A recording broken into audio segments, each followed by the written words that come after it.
Yeah, ladies and gentlemen, boys and girls, welcome in tonight. It is round 16 live here on Start Your Systems of MotoOption Supercross here in MX Simulator. My name is Kellen Brower here tonight in the booth, bringing you guys the action from Salt Lake City 1. We're very excited to go racing here tonight. 2 Salt Lake City rounds left on the docket. We're doing Salt Lake City 1 tonight and Salt Lake City 2 next Wednesday night, same time, same place. You won't want to miss that one. The championship decider is always a fun one to watch, and that East-West Showdown is a lot of fun to watch. But speaking of East, we're back racing those 250 East guys tonight. And there's a chance that actually a title is clinched like we saw with Payson Johnson in Atlanta last week, where Colby Eaglin could maybe clinch his second consecutive 250 East championship here tonight in Salt Lake City. So we're going to talk a little bit about that and talk about a whole lot more as well. But let's go ahead and dive in and take a look at our qualifying times here from tonight, as we'll go ahead and head over to this screen and take a look.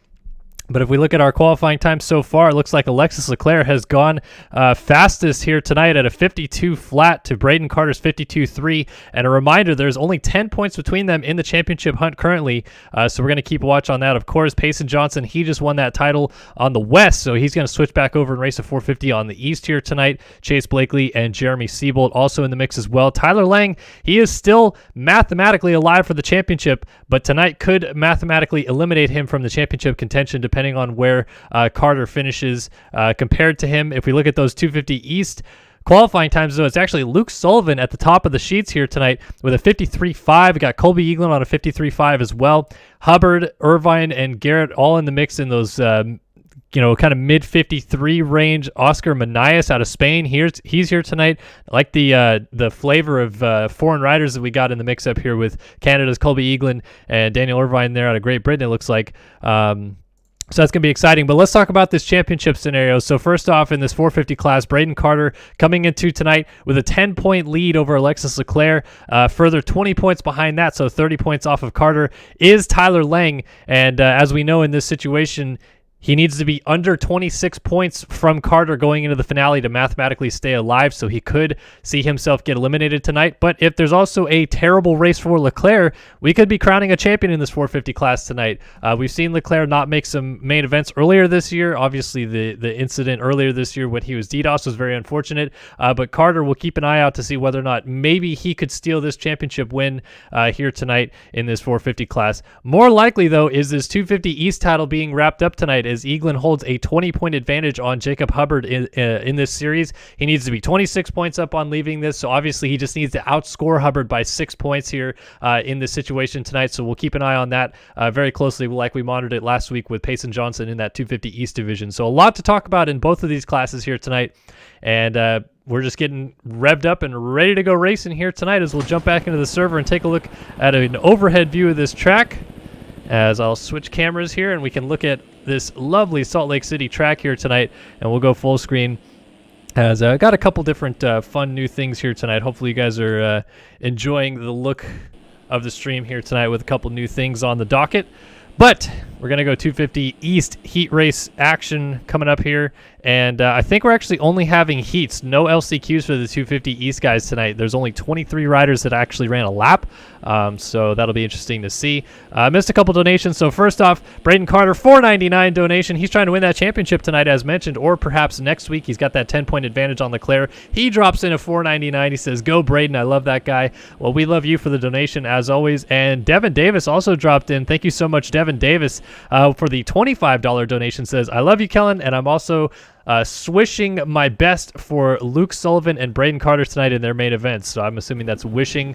But here we go. We are already revved up and ready to go. It looks like we got 11 guys on the gate here in this 250 East heat number 1.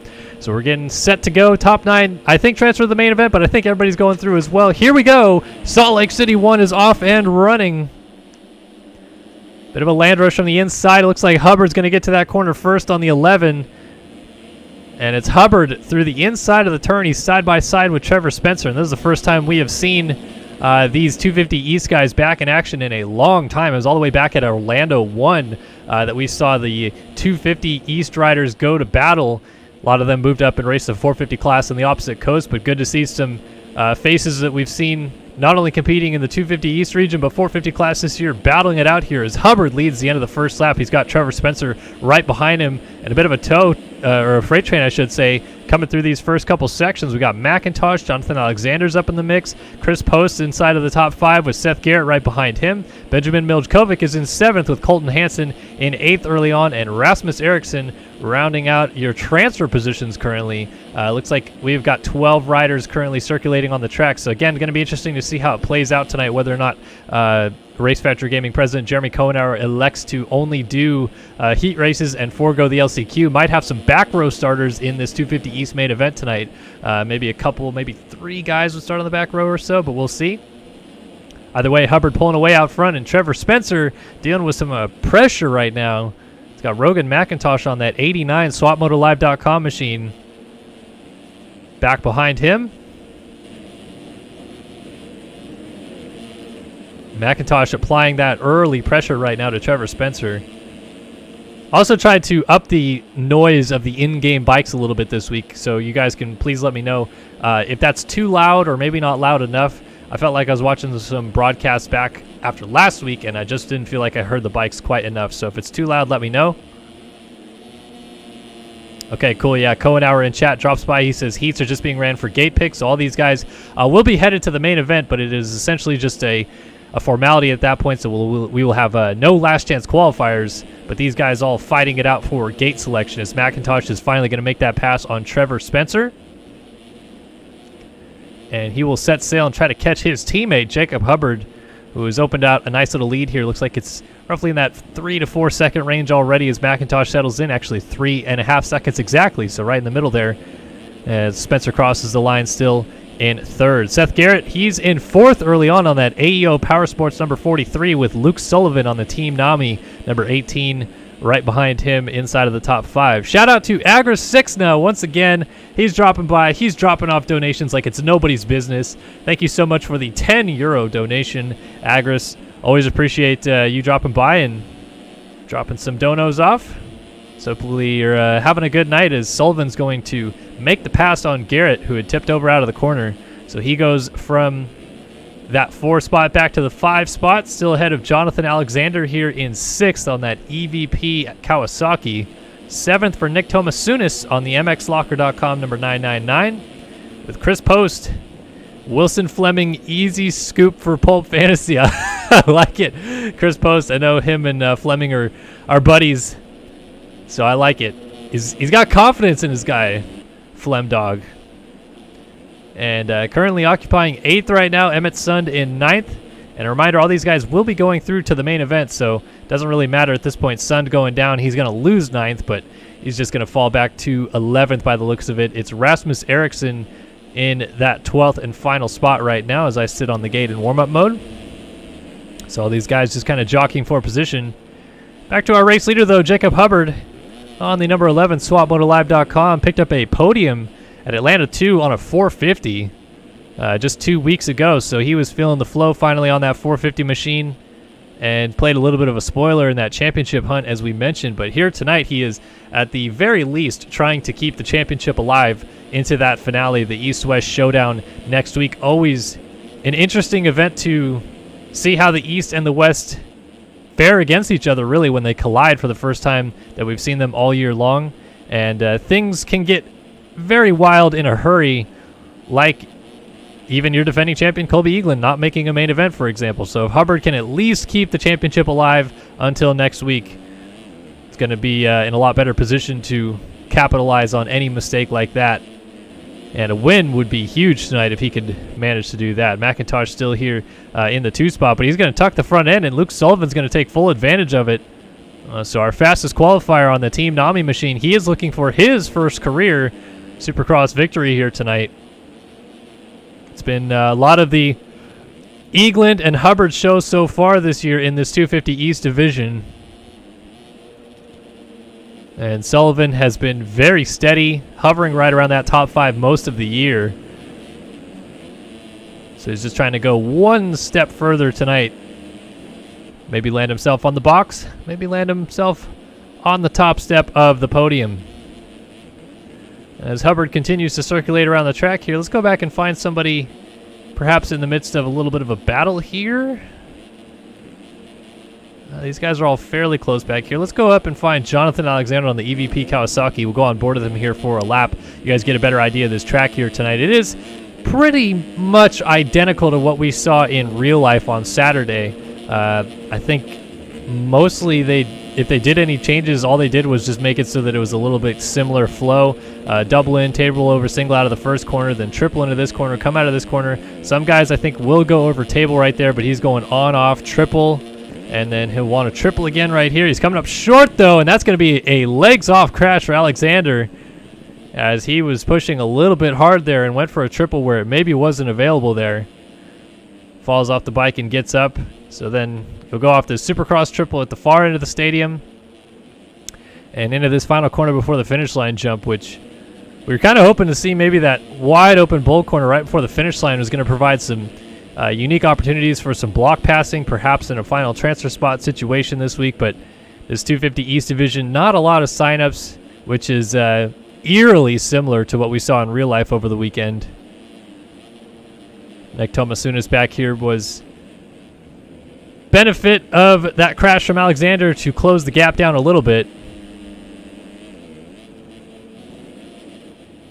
So the white flag has waved out front, and these guys pretty much just putting in one final lap. We'll go on board with your race leader, Hubbard. He has put down a 53.8 as his time so far, but a 55.2 last time by. Might just be settling in a little bit here, charging into the whoops. And for those of you that are new to MotoOption Supercross, well, welcome late into the season here at round 16, watching for the first time. But this is MX Simulator. You can check out mxsimulator.com to try this game out for yourself. There's a free demo available, or you can pay the best $42 of your life to get this game, and there's endless amounts of custom content available. But they do race these custom replica designed tracks of the official tracks every week, and there is a road system that the track wears down, gets some ruts into them, and we'll see it throughout the night as it plays out. But Hubbard going to cross the finish line, backflip his way across with a heat race victory here. Sullivan will end up in the 2 spot with McIntosh in 3rd. Spencer, he is just going to hold off a charge there from Seth Garrett for 4th. Garrett will indeed come home in 5th. Jonathan Alexander looks like he will end up 6th in this one. Nick Tomasunas, strong 7th for him. Chris Post down here in 8th. Benjamin Miljkovic in 9th. But remember, all these guys will be going to the main event. This is strictly for gate selection. No last chance qualifier tonight. Emmett's son looks like he will finish this one up in 10th. The last man on the lead lap of the race, as Colton Hansen and Rasmus Eriksson both went a lap down here in this heat race. So we wait for the privateer effort here of Emmett's son to come through. And just confirm that there was no changes inside of these positions here in the top 12. This Hubbard looks like he is perusing the track a little bit more. He's just going for backflip city. Actually, yes, Seth Garrett did hop around Trevor Spencer on cuts, so he will end up with either 7th or 8th gate pick, and everything else stayed the same in this one. So it was indeed Jacob Hubbard clicking it off here through into the main event. So we have got our racing off here tonight so far. MotoOption Supercross live here on Start Your Systems round 16 of the 2021 championship. My name is Colin Brower here in the booth, and hopefully you guys are enjoying this tonight. We're having a blast so far. Good to see all you guys hanging out in chat. A lot of people hanging out in chat here tonight. Getting into it, we saw the donations come in from Devon Davis, Agris Sixna, and Braden Carter. But obviously, I mean, look, we got Logan Hartman, American Basin, I like it, JC Riders, Joey Rico, Travis Tibbetts, Christian Crockett, Cameron Burton, Aiden Maves, Misael Gaming, the Supermoto Story, all you guys here tonight. Thanks for stopping by, hanging out another night here of MotoOption Supercross. And here we go for 250 East Heat number 2. They're already on the gate out here and getting ready to go. What's going on here? Here we go. Look over the track here. I'll quickly tell you guys that tonight's 250 East Heat number 2 is brought to you by OG El Paco on Twitch. He streams in his free time and is a proud sponsor of Race Factor Gaming. He says that he was feel free to stop by and hang out anytime any of you guys watching this tonight. That's twitch.tv/OGLPaco if you guys want to get involved over there. Great to have him on board and helping us out this year, and I'm looking forward to what he's doing over there on Twitch. But thanks for sponsoring MotoOption Supercross here in 2021.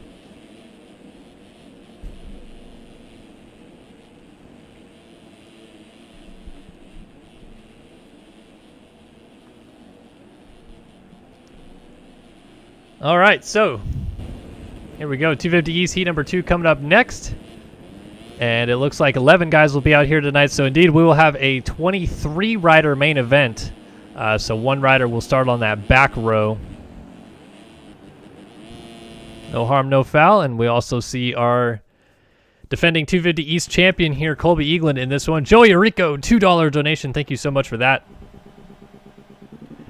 Appreciate that. You can see Eagland's lined up to the very outside of everybody here. So we've got 11 guys lined up in this heat, and they all go to the main event. So this is just for bragging rights. Let's see what happens here. 250 East Heat number 2, off and running in Salt Lake City. It's a bit of a wheel out there in the background, but Colby Eagland looks like he is trying to size up what it's like starting next to the box, as he is going to come through and get the whole shot. Just kind of out-dragged everybody into that first turn.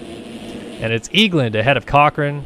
Remember, Cochran was able to finally pick up that elusive first victory back at Indy 3, which was over 2 months ago now. It's been a long time, but Cochran has been one of the strongest riders here in this 250 East Championship this season. He'll end up here in second at the end of the first lap. It's Ryan Pinkerton in third with Aaron Rockefeller in fourth. Rockefeller up the inside and a nice block pass. Pinkerton runs to the top of the berm, goes off the berm there. He's going to allow Jack Gatlin by. I like Jack Gatlin SYS live at twitch.tv/Gatlin190. Yes, indeed, that is my teammate, the old legend Jack Gatlin that he is. Ryan Pinkerton now behind him, though, as we saw. Seth Shirley back here with Tanner Thorson sliding through, Kamar Glover, and Oscar Manias, the rider out of Spain on the Radical XVRS number 100. Down here in 9th, I believe, and J.R. Ray is currently in 10th. Dana Irvine in 11th, but again, this is all strictly for gate selection.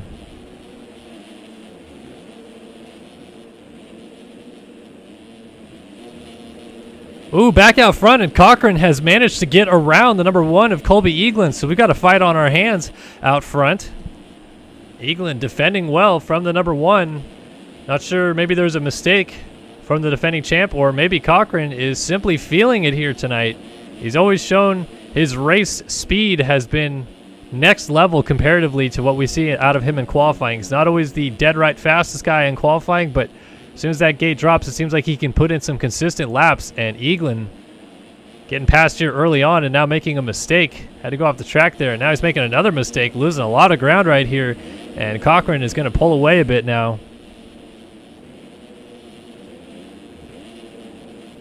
Cochran looking smooth out front on that Moto Playground Gas, the rider on the number 90 machine, who's a factory gas rider in real life for their amateur program. And a lot of people always ask when you drop by the stream, is this the real Casey Cochran? Indeed it is. None of these guys playing right now are fake people. They're all real people around the world, as we saw. Riders from Spain, Great Britain, Canada, France, all towards the top of the timesheets tonight in qualifying. They're literally in those countries, in their hometowns, playing in their homes on a computer. This is not a LAN event. So every now and again you will see some lag as part of the problem. But usually it's pretty safe and sound, and these guys can always get on and get battling with each other. Speaking of battling, here comes Eagland again. He's trying to fight back up to Cochran after that mistake. He has definitely closed that gap down, and he just scrubbed the triple very well. Cochran kind of shot up a little high, maybe didn't quite get the drive out of the corner, and we'll see whether or not Eagland is content to wait much longer here behind Cochran, because he has certainly caught him very fast. Out of this corner, they'll go double, triple, and Eagland just looking to size something up here. Is he better in the whoops? Maybe a little bit, but Cochran defending well, goes tight to the inside. just to make sure he's got that line closed off. That's going to be a front end tuck.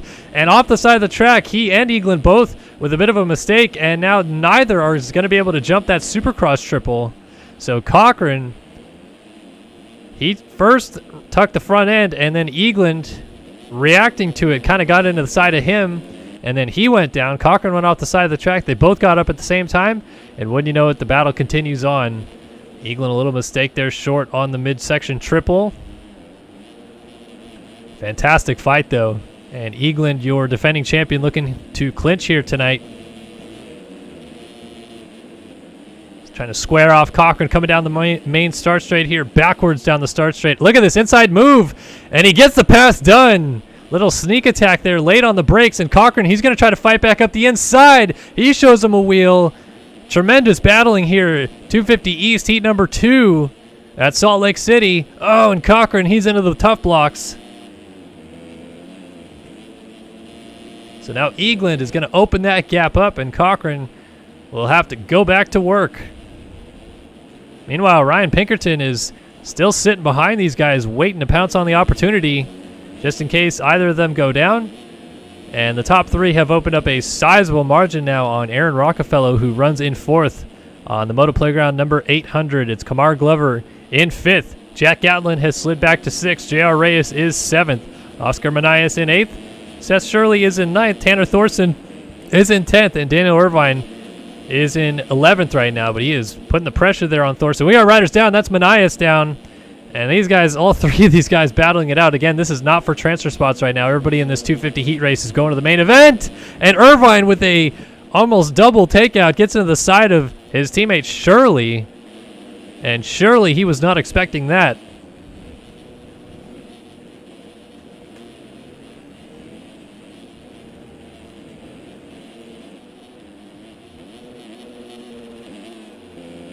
So Colby Eaglin still out front.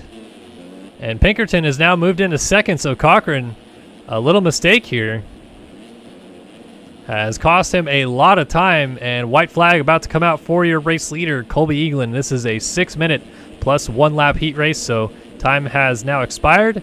And the white flag is waving here in Salt Lake City. Pinkerton still 2nd, Cochran 3rd. Whoa, Rockefeller, he's going onto the concrete. And Kamar Glover is going to take advantage of that. So Rockefeller loses out on the 4 spot. And now he'll have to deal with some pressure from Jack Gatlin on that Heckman Productions SYS Racing Honda. All 3 of these guys battling. Glover, he tucks the front end. And now Rockefeller goes back by. Here comes Gatlin up the inside. He's going to move into 5th. His musical positions swapping all around. But back to your race leader. It's Colby Eaglin, your defending 250 East champion and current points leader, trying to stamp this title home tonight with a race victory, and he will win 250 East heat number 2 here tonight in Salt Lake City. Ryan Pinkerton ends up in 2nd. Casey Cochran will finish 3rd. Gatlin has moved up to 4th and Glover to 5th. So we have lost Rockefeller as J.R. Reyes goes to 6th. Rockefeller now back to 7th, almost through the front door there. Daniel Irvine up into 8th. Thorson is 9th. Shirley is in 10th. And that means Oscar Manias is in 11th. Look at Shirley up the inside of Thorson. Nearly contact. This is all just for gate pick right here, though. Let's see if Shirley tries to size something up into the last corner. He's trying to get a drive off this triple. He had to seat bounce a little bit more than I think he was expecting to. And Thorson, indeed, will hold on for 9th. Shirley ends up in 10th. Manias will bring it home in 11th, and we'll take a look at cuts here. Oh, man, Shirley got around Thorson on cuts for 9th. So that'll be either 17th or 18th gate pick. But it's Eaglin taking the win here, 250 East heat number 2. And as a reminder, he and Jacob Hubbard separated by 20 points tonight in the championship. And if Eaglin can leave here with a 26-point advantage, he will clinch this championship a round early before we head to that 250 East-West showdown next week. So he and Hubbard both get their heat race victories done and dusted here tonight, and will line up 1 and 2 on the gate in that 250 East main event later on. But coming up next, it is going to be 450 heat number 1 coming to the gate. A 10-point difference in the championship between Braden Carter and Alexis Leclerc. We'll probably see them in split heats. And tonight's 450 heat number 1 is brought to you by MXS Lobby. MXS Lobby provides and sells quality MX Simulator servers with a custom dashboard and many requested features. MXS Lobby constantly evolves to what users want. Get one today and start racing with others. That is mxslobby.com, and they will offer you guys a server to host, so you can get online with your buddies, host a racing series, or do whatever it is that you want to do in this game. And they make it easily accessible and manageable for you to run through mxslobby.com. Also want to remind everybody, our Jerky on board with us here towards the end of the season on the broadcast. EatOurJerky.com. That's EATRJERKY.com. Use the code SYS20. That is SYS20 for 20% off your order. Help out the Wageman brothers, both of them on my fantasy team last weekend. One of them did fantastic. The other one, not so much, but that's okay. Appreciate the effort. And those guys coming on board here for the rest of the season. And giving you guys a great discount code over there at OurJerky, EatOurJerky.com. So 450 heat number 1 on their parade lap right now, and Trevor Burns, fresh off of his first career 250 Supercross victory last week in Atlanta, has jumped up to the 450 class tonight, and he is going to give it a go in the 450 class. There is Alexis Leclerc looking to yet again get another win notched off here and take this title fight into the finale as close as it can possibly be. We'll see how that happens here later on in the main events. Chase Donovan, William St. Laurent, Jaden Wilson, Lane Wofford, and Neil Fitzpatrick, Dylan Copeland, Braden Castellaneta, Cooper Hunt, Jeremy Siebel, your defending champion. We now know he will not defend his title this year. Payson Johnson also out here tonight, so a couple of Panini Motorsports guys looking to play spoiler between this Braden Carter, Alexis Leclerc battle. And a reminder that Tyler Lang and Carter, who we'll see in the next heat race, are still alive, or Lang is still mathematically alive for the championship, but he is 30 points down of Carter is Lang.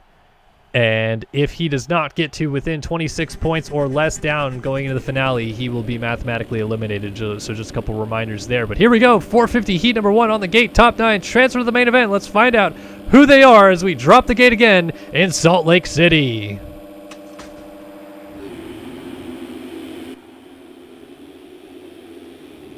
Good drive out of the middle for Caden Speck on the 75. He's going to control it, and I saw Leclerc getting bustled around back there. I don't know. He didn't go down, actually. It looks like I see him at the very back. He is still circulating, but he did lose several positions, and now it looks like he just went down going to the second corner. So it's Speck leading from Siebold early on. Siebold having a couple guys jump over top of him. He's got his teammate Johnson right back there, and Siebold's going to triple right over top of Speck, trying to go for the lead. Speck tries to fight back, but it's Siebold to the front at the end of the first lap. Speck right there behind him. Wilson on the 65 up the inside. He plows Caden Speck off the track, and Speck goes flying through the tough blocks as Jaden Wilson hits the deck. Back to the front, though. It is Siebold leading his teammate Payson Johnson. Johnson, the newly crowned 250 West Supercross champion this year, and your reigning 250 National Motocross champion is going to go to the race lead as Siebold has gone down. The defending champion down on the first lap of the race, and Siebold continues to have struggles in these heat races. They have been his kryptonite all year long. Ultimately, what has kept him out of this championship hunt towards the end is he has missed some main events due to his very rough times in the heat races, and still no sign of Leclerc. I have not seen that flash of that all-green gear and bike. He is way down the order as Johnson continues to streak away out front. So let's go find Leclerc. Here he is. He is outside of a transfer spot right now in 14th spot. Will go on board with the 2018 Supercross champion and your current 4-time and defending Race Factor Gaming national champion. So Leclerc over the finish line jump. He is right behind Neil Fitzpatrick on that number 71, and he has got to gain 5 more positions to transfer through to the main event. So let's see how patient he is with this. Wow, inside and still able to triple or double out of the corner. Got a rider down on the outside of the track. Didn't quite see who that was, but it'll benefit Leclerc there as he moves up to 13th. And he is hot and heavy on the heels here of Fitzpatrick. And Copeland, it looks like, just ahead of that. Donovan on the 64 as Leclerc sneaks up the inside. He's going to move into 12th, but he made a mistake. He might lose a spot because of it. Rider trying to sneak up the inside, but Leclerc shuts the door. He is now 12th. 102.4 last time by. Up and over the Supercross triple. Donovan got a rough drive, so Copeland's going to shoot up the inside and take advantage of that. And Leclerc absolutely destroys Chase Donovan and puts the 64 on the ground. That was Siebold actually just going up the inside, and Leclerc is going to take advantage of a down rider to scoot up the inside of Copeland and move into ninth. So that is what it's like to transfer into the main event, or at least get into a transfer spot for the main event, as Leclerc surging around riders to make it through into ninth. And now Siebold behind him on the 1, trying to follow suit. He is in 11th right now. He's got to make some passes. He's trying to get around Copeland next as Leclerc goes to work on the 20 of Kohenauer. Look at this inside line Leclerc has working for him. Goes all the way to the inside of the tough blocks. He's also getting around Cooper Hunt, and there's a Swap Moto Live rider down as well right there. So Leclerc making up a lot of ground so far, has made several passes, and I think he is now up into the 6th spot, if I'm not mistaken. Yes, he is. He's now behind Caden Speck in 6th. We're taking a look back at Jeremy Siebold, who is following suit with him. He is now up into 7th as he makes the pass on Cooper Hunt on that number 38 atom.com Kawasaki. And he is trying to set sail and go after Leclerc as well. Keep close tabs on him, as there is an absolute freight train behind these guys. This is your current 9th place position. Jeremy Kohenauer occupies that final transfer spot, but he's got St. Laurent, Donovan, and a host of others right behind him. You can see St. Laurent on that 45. Trevor Burns, Zoe Cross is back here. That was the SwapMotoLive.com rider who was down, and Kohenauer trying to hold on for everything it's worth right here. Trevor Burns is going to make a pass on St. Laurent as the rider out of Canada makes a small mistake. Here, a rider down at the end of this rhythm section. It was Caden Speck. So Trevor Burns goes into the final transfer spot, and all these guys are still jockeying for positions back here. Up the inside, Speck goes on Cross. Cross cuts back underneath. They are side by side over the finish line jump. Speck trying to stay inside into the tough blocks, but Cross around the outside takes advantage and goes on by.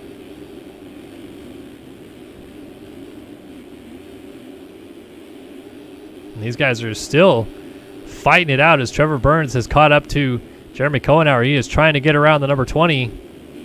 Shows him a wheel on the inside. They're going to go bar to bar over the triple. Oh, man, nobody throwing dualies tonight. It is all business mode for these guys. Oh, and Burns, he slides it out. He's going to have to get that thing turned around and finally gets the ship righted, but not before losing 3 positions, falling back to 12th. So Speck up to 11th, Cross now into 10th, and St. Laurent on that 45 is in your final transfer spot. Cross is trying to square up underneath. Oh, man, St. Laurent goes all the way to the outside of the track there to block. And a mistake. St. Laurent crosses up. Look at this battle, though. Cross gets on by, and St. Laurent now funnels in behind, and Caden Speck shoves up the inside there to get around St. Laurent, and through the middle comes Burns, and they make contact and both go down. So that just leaves St. Laurent as the lone rider readily available to attack Cross in that final transfer spot. Look up further ahead. We got Siebold right here behind Lane Wofford. Castaneda has been passed by Leclerc. Leclerc now moves Fjellberg out of the way. Those guys are former teammates, now on different teams, with Leclerc on the AJ Originals Kawasaki and Fjellberg on the EVP Kawasaki. But Leclerc just went to the race lead because Payson Johnson was down in the rhythm section. So from 14th at the end of the first lap up into the race lead as the white flag waves, Alexis Leclerc has charged back and made this a much better gate selection for his main event than it could have been. Obviously, winning this one will either give you first or second gate pick in the main event, depending on total race time in the alternate heat.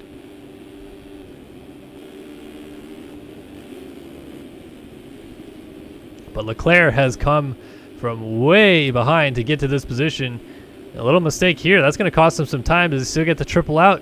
Yes, he does. It looks like Fjellberg is mostly content to settle in right behind him. Payson Johnson, he's right in the mix as well. Let's see if he's able to do anything with a couple corners to go. Look at scrubbing every jump in the section. And quads into the corner on the outside. Payson Johnson, now as he scrubbed the triple and go for the block pass in the final corner. Leclerc goes defensive. Johnson into the final corner. Leclerc with the win. Johnson second and Fjellberg third. What a heat race here. 450 Heat 1 and Salt Lake City. Wofford, he'll end up 5th.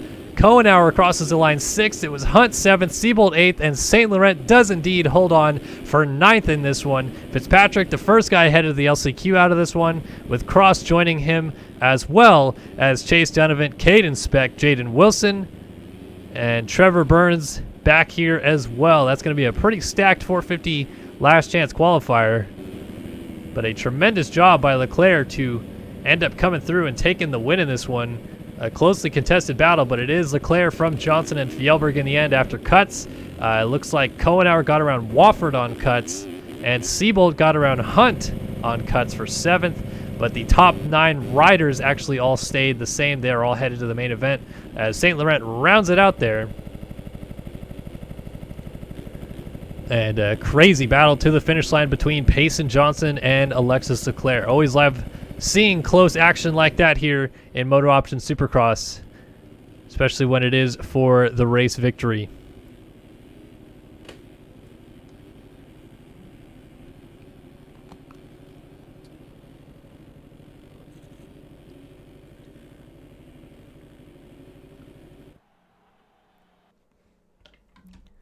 All right, heading into that second 450 heat race, we will see the man in the points lead, currently Braden Carter in this one. And 450 heat number 2 tonight is brought to you by Phil's Ski and Snowboard. Phil's Ski and Snowboard is your one-stop shop for all things ski and snowboard. They have over 35 years of industry experience, along with a youthful and knowledgeable staff, giving you the best experience you can find in Orange County. Whether it's tune-ups and repairs, seasonal leases, retail, or just giving you information on the latest and greatest equipment, they are here to make sure you get the most out of your winter. Phil's Ski and Boardshop.com. Visit them today and get all of your ski and snowboard needs for the winter, which is now behind us. But hey, maybe that stuff's on sale and you can get yourself prepped for the winter coming up here at the end of 2021 and into 2022.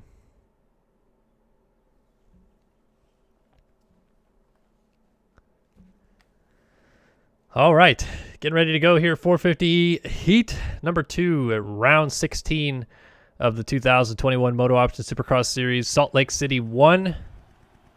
And looks like I will need to disco and reco for the first time tonight. So we've got a lot of people on the gate here. Got Tyler Lang out here, Caleb Hall, Luke Magnetti, Alex Kerr, Brock Pearson, and here he is, Braden Carter, 10-point lead in this championship. Looking to become the 5th different 450 champion in as many years. After Tyson Fresquez was able to get the championship in 2017 for his second consecutive year. He won in 2016 and in 17. Leclerc won the title in 2018. Jack Haley won it in 2019, and Jeremy Seabold won in 2020. The parity of this 450 championship is always immense, and Carter looking to cement his name in the history books. And a win here tonight would definitely take a huge step in that direction, but Leclerc has looked very good in that first heat race, and we'll see how it turns out in the main event. But first, you must go to the main event out of the heat race. It's 450 Heat 2, Salt Lake City, gate down again. Great start for Carter up the inside. He tucked the front end slightly, but kicked right back up. Braking hard up the inside was Leitzel. He momentarily had the lead, but Carter from the outside triples in and goes to the front. Lang on the outside was trying to move in a second and got landed on, so he went down.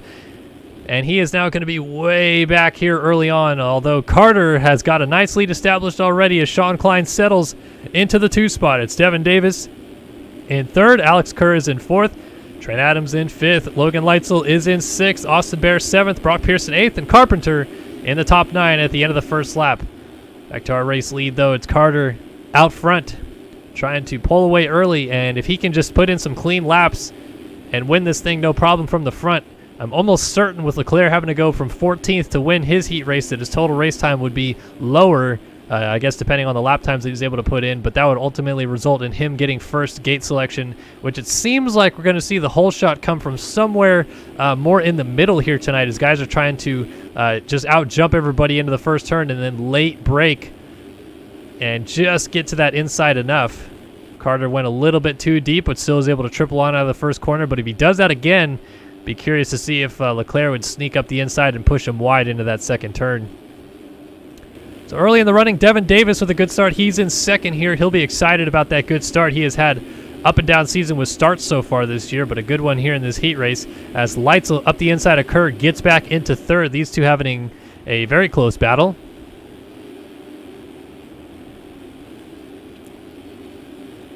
Back here, Austin Bear in fifth. Kyle Carpenter has moved up to sixth, and Lang has crawled all the way up into seventh after that early crash, so he is making amends for that situation. As mentioned, he is 30 points down in the championship to Carter, so essentially he just needs to outscore Carter by 5 points tonight to get the gap under 26 points. If it ends at 26 points, he still will be mathematically eliminated because Carter has more wins on the season.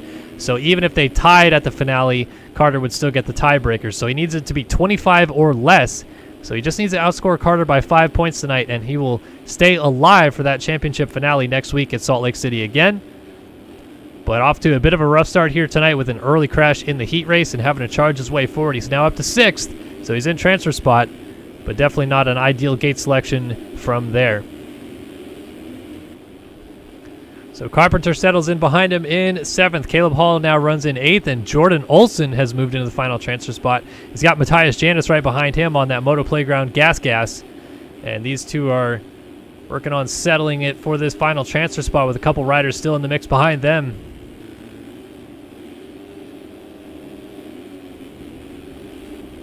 Track not breaking down too much in these heat races, but we won't expect it to until those main events. Longer races, the track will break down more. It resets every single time that the server restarts. So at the moment, the track is just as fresh as it was on lap 5 of any other race you've watched tonight. Janis still applying the pressure, but he's going to make a mistake and not get the triple, so Olson's going to open that gap up a little bit more, but that triple landing is not very steep, so Janis actually able to launch back out kind of to flat and keep the pressure on Olson ahead of him.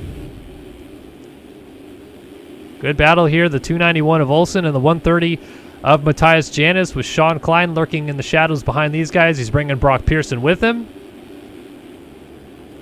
Bit of a surprise to see BPC teammates Blakely and Luke Magnetti way back right now in 14th and 15th. And Olson, a mistake. He still was able to bust out the triple, but Janis, sensing an opportunity, is closed right up behind him. Almost got into his rear tire there on landing, actually. So this battle has been oh so close, but Janis not quite able to get close enough to make a pass yet on the 291.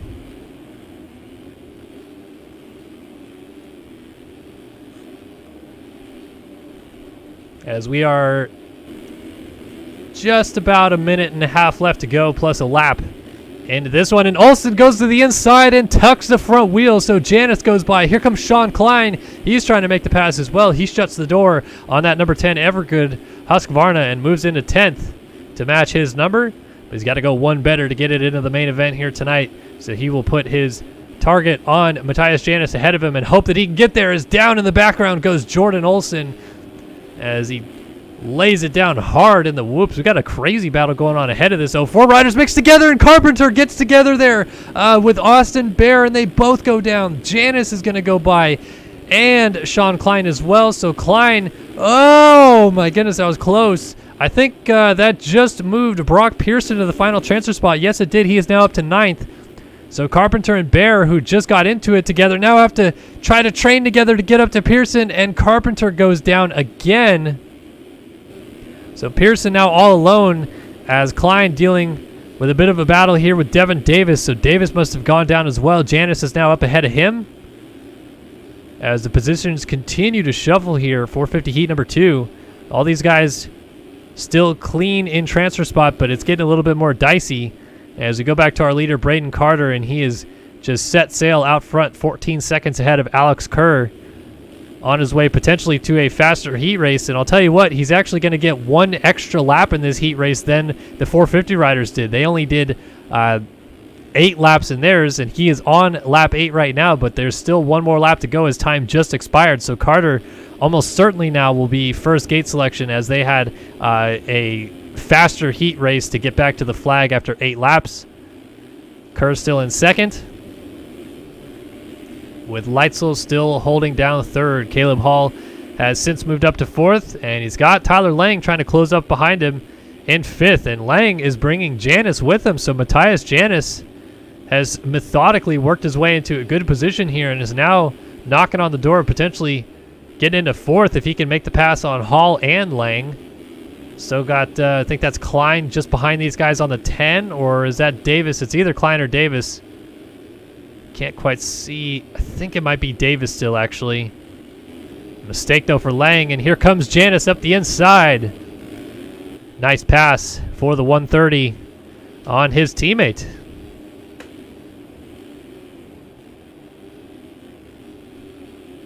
Ooh, Janis doesn't get the Supercross triple, though. And Lang's going to get back by. Davis also tries to get inside. He will go around Janis as well.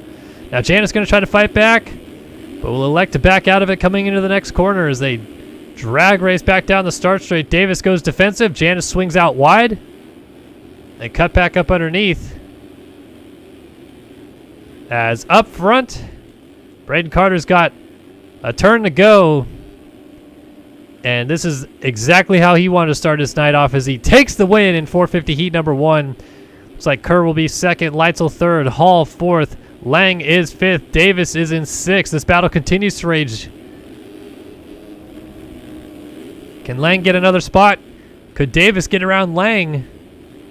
Lang is trying to make a late pass here on Caleb Hall and get into 4th. Better gate selection. He lands hard on the inside, still goes for the Supercross triple. Can he land it and get to the inside here? He does! What a last turn pass by Tyler Lang for 4th. Davis ends up in 6th. 7th goes to Janis. 8th for Klein. And Payson rounds out the final transfer spot in 9th. As Austin Baird just misses out. He's headed to the LCQ in 10th. 11th for Luke Magnetti. 12th for Trent Adams. 13th for Kyle Carpenter. 14th will be Gerst, as he is the last rider on the lead lap. Jordan Olson slid all the way back to 15th and a lap down. Blakely ends up 16th in this one, and everybody else has already finished, so we're waiting for cuts. And there you have it. Cuts are in, and absolutely nothing changed right there, as Carter confirmed 450 heat number 2 winner here in Salt Lake City. So now, a bit of a weird one here, actually, as I'm almost positive coming up next as we're back in studio here. Hey everybody, Kellen Brower here in studio at Start Your Systems. I'm pretty sure we're about to head into straight up the 450 LCQ. I don't think there's a 250 LCQ tonight. I'm going to keep an eye on chat here for just a second. But I think we're about to go straight to the 450 LCQ. There was only 23 riders that officially ran a lap time in the 250 LCQ, or I'm sorry, in the 250 class tonight. So because of that, I think they're just going to back row one rider and make sure that all 23 guys get onto the gate for the main event here tonight. So we'll jump right into this 450 LCQ in just a moment, I think. But again, just want to make sure that I have that right and I'm not completely wrong. But sometimes I am. So we'll wait and see. Looks like we're getting a restart. I think they actually might be doing this simply to just kind of re-grab everything and make sure that they have their format set up correctly. Yeah, Cohenauer is literally sitting on the gate here. So, hey, you know what? Why don't we just do a little bit of a first-person on-board, whatever you want to call it, lap with me. So maybe you can see the track from a third-person perspective here as we wheelie down the start straight.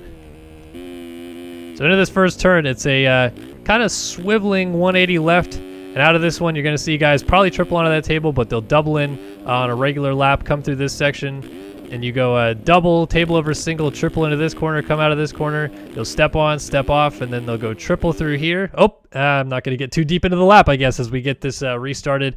And indeed, no 250 last chance qualifier. So coming up next, 450 LCQ, as we'll jump back into the server and wait for that to come our way.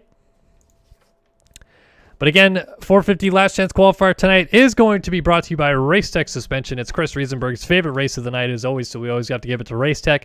Racetech is an industry leader in suspension components and service. Racetech has been a huge supporter of RF from the beginning, providing a ton of pricing for RF's competitors. Racetech is your place to go for all of your suspension needs. Thank you, Racetech, for your continued support of Race Factor Gaming. And they bring you the 450 Last Chance Qualifier here tonight in Salt Lake City.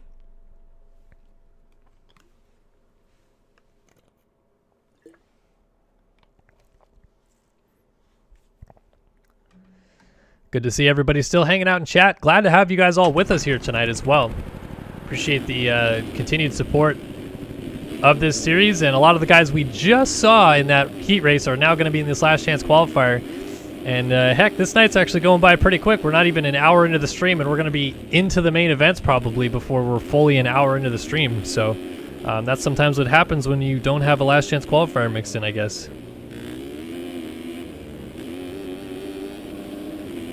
So Neil Fitzpatrick, Chase Donovan, Caden Speck, Kyle Carpenter, Austin Bear, Trevor Burns, Chase Blakely, Jordan Olson, Trent Adams, Luke Magnetti, Dylan Copeland, Zoa Cross, Jaden Wilson, Ethan Gerst are the 14 riders that will be heading to the gate here tonight for the 450 last chance qualifier, in which only 4 of them will head to the main event tonight for round 16 of the 2021 MotoOption Supercross Series at Salt Lake City. Everybody else headed home a bit unhappy. So, hey, you know, late in the season, entries get lower. It is what it is. But the positive side of that is only 10 riders end up leaving tonight, just bitterly unhappy that they didn't quite make it all the way through.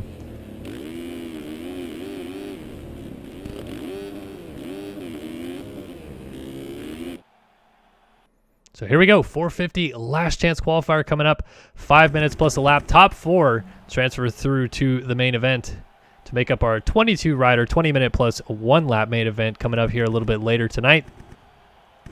Let's see who's going to make it through. There's your lineup ready to go. It's time to drop the gate. Once again, it's 450 LCQ time in Salt Lake City. We're looking at Jaden Wilson on the start, but he hit the gate, so coming out of the middle, it's actually going to be the 44 of Adams. Austin Bear went a little deeper, but Trent Adams is actually going to officially get the whole shot here. He's side by side with Copeland. Everybody jockeying for position early on is, a little stand-up in the corner, and Donovan lays it down. It's Adams from Copeland. Bear is on the inside. On the outside there is, his rider's down. That's Bear and Copeland down together. I think that's Caden Speck hitting the deck, and I see Blakely going through the inside of the track right there. Whoa, Neil Fitzpatrick, I think that was, jumping in between them all and somehow split the gap to go on by. So resetting everything at the end of the first lap, it's Trent Adams leading the way from Luke Magnetti, Ethan Gerst in third, and Trevor Burns right now inside of that final transfer spot. But he's got Chase Donovan right behind him on that 64, and a host of others looking to pounce on the opportunity if it prevents it. Adams going to be loving the fact that he was able to get through those first 2 corners clean. He almost went down into the second corner. He kind of tucked the front end and stood it up, and that caused a chain reaction and for other riders to also go down. So far, everything's staying pretty even-keeled here right now as Burns and Donovan set to go to battle for the final transfer spot here. Burns has elected to ride a 350 for this LCQ. Maybe just wasn't quite gelling with the power of the 450. Coming straight off of that race victory in the 250 class last week. And Donovan on the 450 just not quite able to keep tabs on the 350 of Burns. Burns actually starting to open up a bit of a gap right now on Donovan and work up to perhaps catching Ethan Gerst ahead of him. Gerst also electing to ride a 350 here, and you can tell by the noise as they go by, it sounds like they're riding a 250F in the game. But as they have the white backgrounds on their bike, they're actually on a 350, so they're on the KTM 350 SXF. I'm imagining it's the 2018 dyno, but they might be on an older one just so it's a little slower.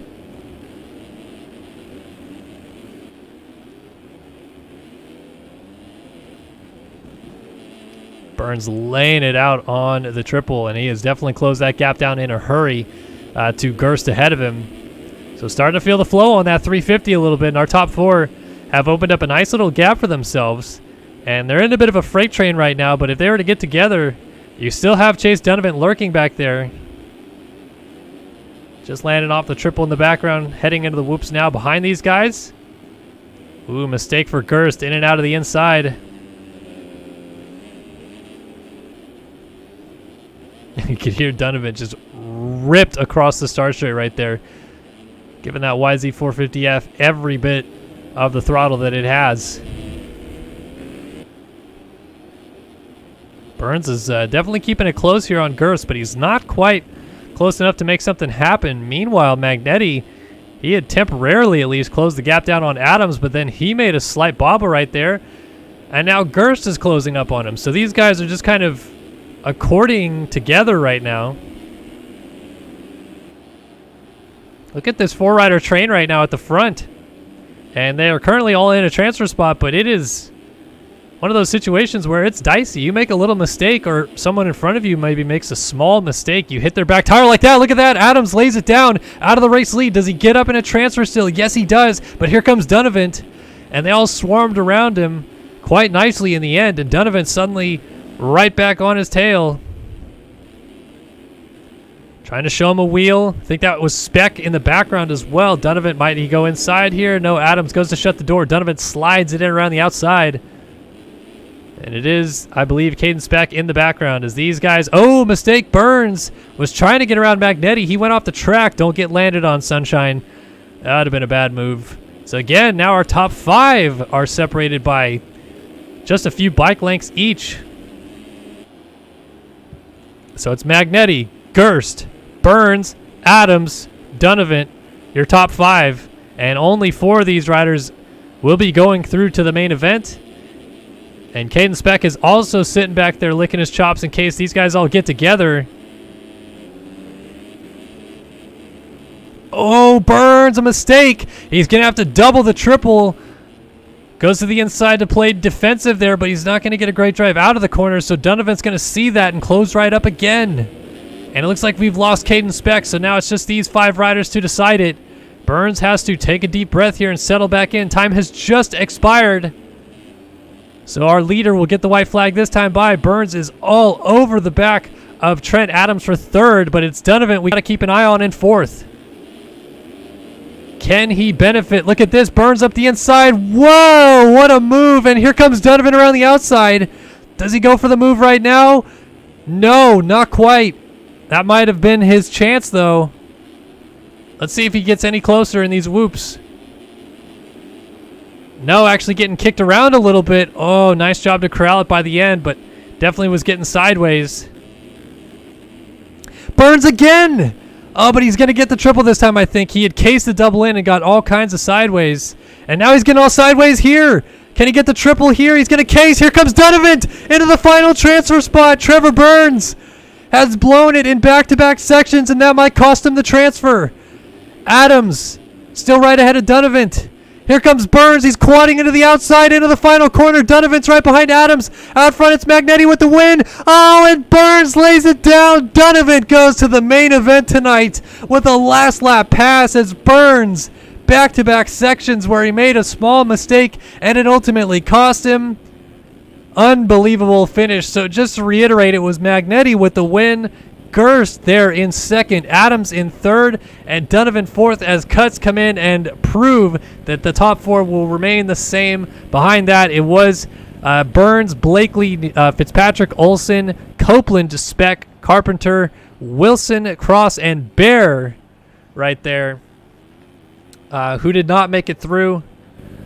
So those are the 10 guys not going to the main event tonight, but wow, whew, what a crazy battle there to the end.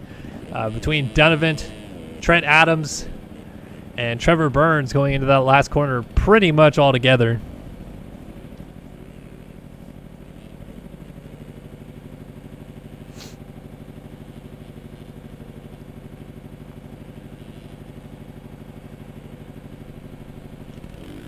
All right. Deep breath, everybody. Just inhale and exhale. What a race that was. Tremendous battle, though. And now it's time for the 250 main event. Or are we going to see another quick UID grab just to make sure they've got it all squared away? I think we are loading into the 250 main event. So here we go.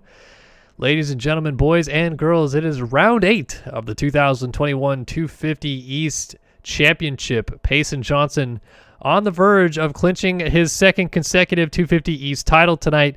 Needs to outscore Jacob Hubbard by 6 points to win the championship. He has the tiebreaker as he has more wins on the season compared to Hubbard. I think it's 4-1 actually for Eaglin's sake, or maybe 5-1 now.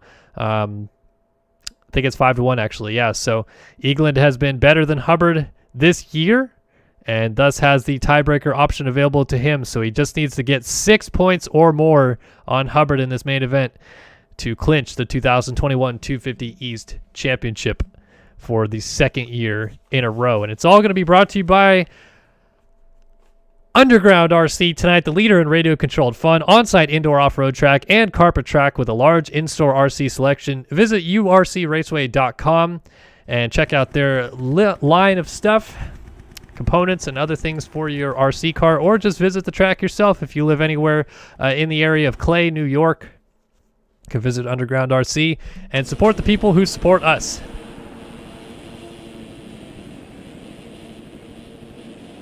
So remember, there is a back row starter in this one, as there are 23 guys here tonight. So it'll be a little bit weird to see them back there snugly behind everybody.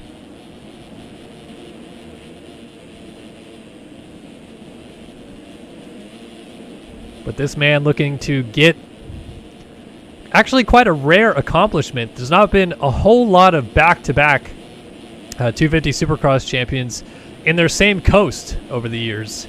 Usually speaking, back to the first ever two-time 250 Supercross champion in Jeremy Smith. He actually switched coast. He won the East title first and then raced West the next year and won the West title. I know Jeremy Seabolt won West back-to-back years. But Eaglin trying to become one of the very few to do it. And after a tremendous battle with his teammate and then defending champion Isaiah Dickerson to get it last year, he is on the precipice of stamping yet another championship onto his impressive resume. Let's see if he can get it done. Is a championship on the line, or are we taking it to the finale? It's the Salt Lake City 1 Supercross 250 main event time right now.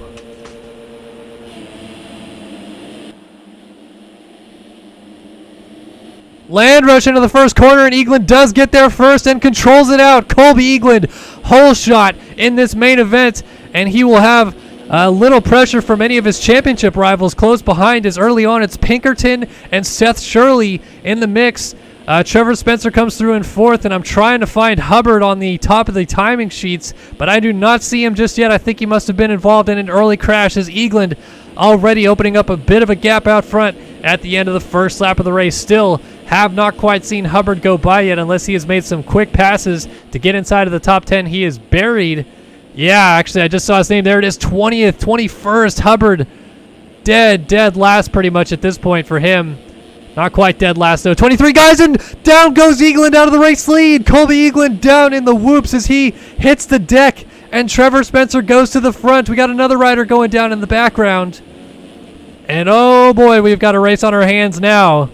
Eaglin was looking to set sail at the front, but instead we've got a host of riders who have never won a race out front early on. It's Spencer from Seth Shirley and Ryan Pinkerton in the top three. It looks like Eaglin has drifted back to fifth after that early crash. He's behind Kamar Glover on the 389 as Spencer leads the race here. He will complete lap number 2 in the race lead on the 49 Covenant Husqvarna. And this is always one of those moments where you just have to take a deep breath and try to settle into a pace. Not only is this one of the few opportunities he's had so far to maybe win a main event, has Trevor Spencer, but it's one of the few times he's led laps in a main event as well. And it's always a little bit daunting when you finally get into this position. You know literally the entire field is chasing you. You have guys closing up on you. You're making small mistakes here and there. You just have to take a deep breath, try to settle into a pace.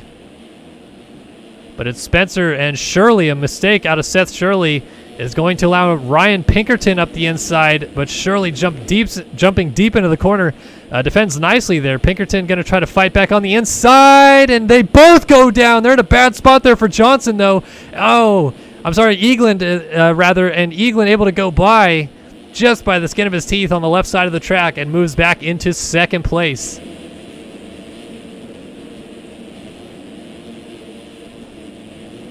So now Eaglin sitting in second, and as a reminder, with Hubbard absolutely buried down the field, he is in a position currently to clinch this championship.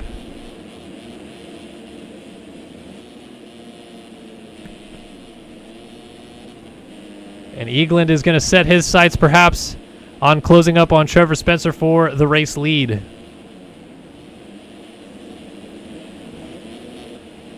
So it's Spencer, Eagland, Miljkovic, Thorson, and McIntosh. But McIntosh is going to go up into the 4 spot right here around Tanner Thorson. So we've got a mixed bag of riders out front right now. We've got some guys looking at career best results, some guys knocking on the door for their first career podium finish, and all in the midst of it, a guy that is trying to win his 2nd consecutive championship, and I think he would love to do it with a win here tonight.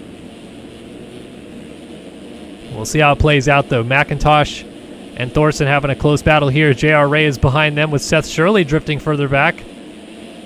So Shirley on the 441 after going down in the mid-rhythm section, losing a lot of time. Kamar Glover dealing with some pressure up the inside. Goes 148 there of Jonathan Alexander on the EVP Kawasaki. And here is Hubbard. So Jacob Hubbard has clawed up to 10th. And quite honestly, is not that far behind Colby Eagland. And he just needs to finish reasonably close to him. Basically, if Eagland wins, he needs to finish 3rd or better. But then the math gets a little mucky as we continue to go further back with an Eagland result if he can't quite get the win. So Hubbard just has to start making some quick passes here and hope he can get as high as he possibly can into the results standings. Going to get around Kamar Glover on the outside here, it looks like. Yep, up into 9th. And if you look at the mini-map in the upper right-hand corner of the screen, you can see the green dot leader of the race, and there's a couple more spots for Hubbard. He is looking to go up into 7th now, and you'll see that 3rd is entering the whoops on the right side of the screen right there. So basically 1 straightaway's distance ahead of him is still a podium up for grabs for Hubbard, who is down in 20th place just, minutes ago at this point. We're only 5 minutes into this race, and he has definitely done a terrific job to charge through the field thus far. Now trying to eye up something here on J.R. Reyes. Tanner Thorson, Rogan McIntosh, Benjamin Miljkovic as Miljkovic goes down. So all these guys going to go by, and this should be a spot for Hubbard as well. There he goes. So Hubbard now up into 6th and working on J.R. Reyes ahead of him. Meanwhile, battle at the front. Spencer and Eagland going at it for the lead in Salt Lake City. Trevor Spencer has held on for about 5 laps here, but Eagland is now putting the pressure on. And you know Trevor Spencer wants so badly to win this race. He doesn't care about what Eagland's trying to win this championship tonight or not. He just wants to win the dang race, and he will try to defend with all of his might, but Eagland up the inside has taken the race lead just like that. So Eagland to the front. Spencer now falls back to 2nd. And again, the math gets a little bit easier at that sense because Hubbard needs to get into 3rd or the championship is over. And what do you know? He's in 4th, so he's got to make another pass to get there. But only 6 minutes into this race, he has made so many passes already and still might be on his way to potentially winning this thing depending on what happens out front. And so far, Spencer has not let Eagland go. I'd be curious to see if Spencer might try to size something up here to get back around the defending champion on the number 1 Panini Motorsports Yamaha.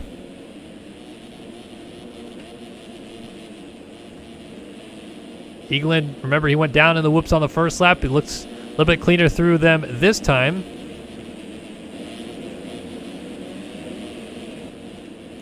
Definitely Spencer, though, I think is just trying to regroup here. Just maybe look for some lines or some things that Eagland's doing slightly better, a little bit faster here or there. Maybe apexing a corner different, hitting a different rut that he wasn't looking at.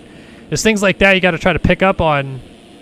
You're leading the race. You still have a really good shot at winning the race, but you have to funnel in right behind him and follow him.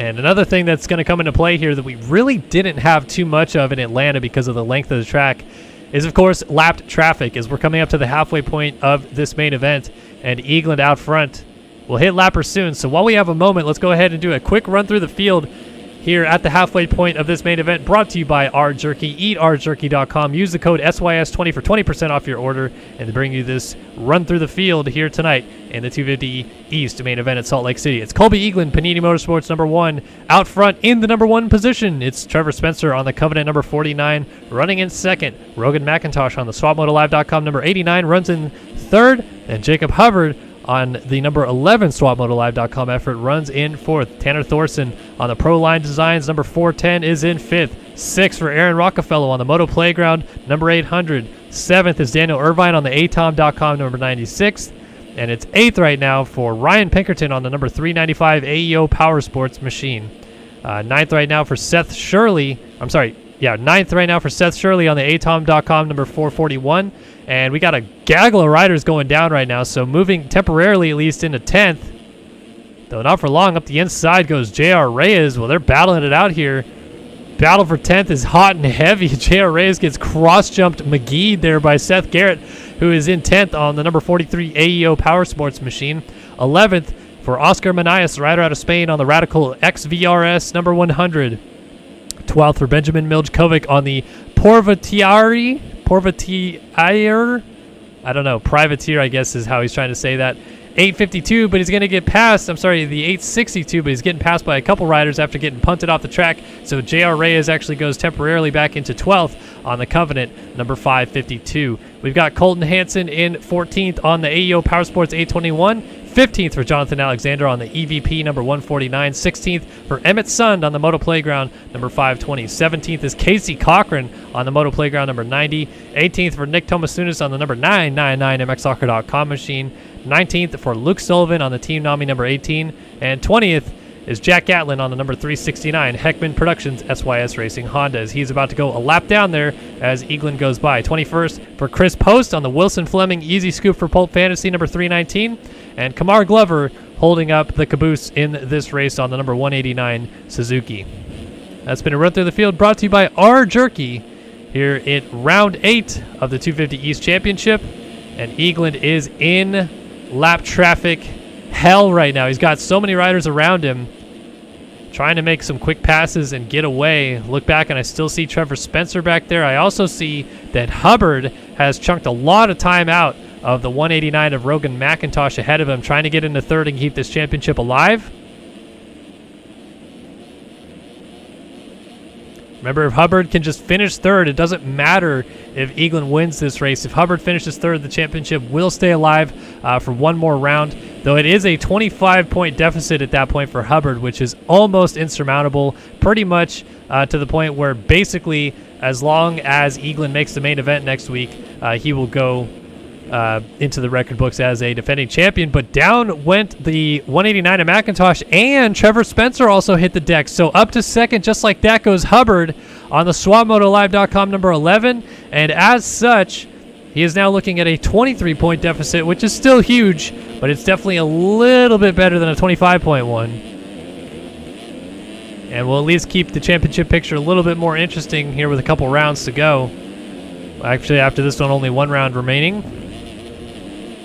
And you can see Hubbard is going to have to start dealing with the same lap traffic that we just saw Eaglin have to go through. But another thing to notice, bottom left-hand corner of your screen, that negative 8.9 is the gap between himself and Eaglin right now. So, in the event of a crash for Eaglin out front, Hubbard would almost certainly take over the race lead, and I think that's what he's hoping for right now. He has clawed his way all the way up from 20th to 2nd in this race, and he still has 3.5 minutes and a lap left to work with to try to make something happen for the race lead. Riders down on the inside right there. He's closed it down to about 8 seconds as we go back into camera mode and see Trevor Spencer still running in 3rd.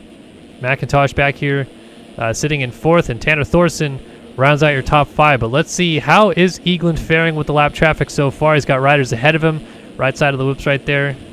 And, oh, Eaglin's down! He got into J.R. Reyes after the whoops. That's going to be Hubbard's opportunity.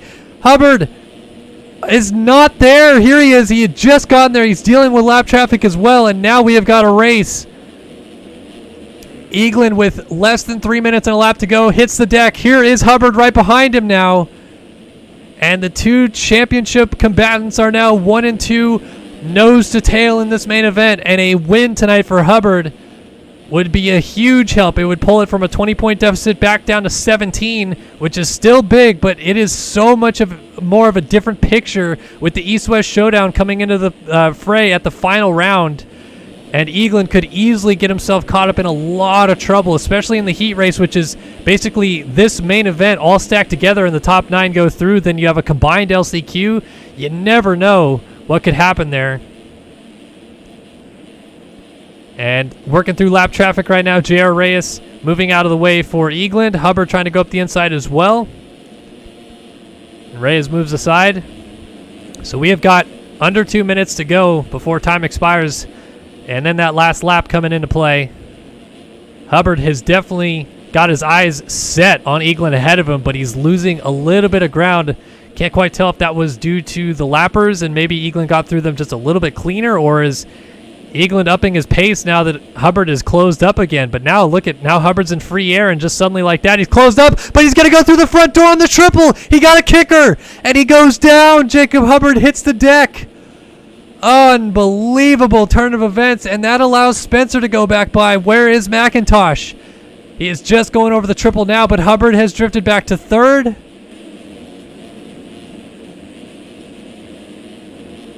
And suddenly the script has flipped again.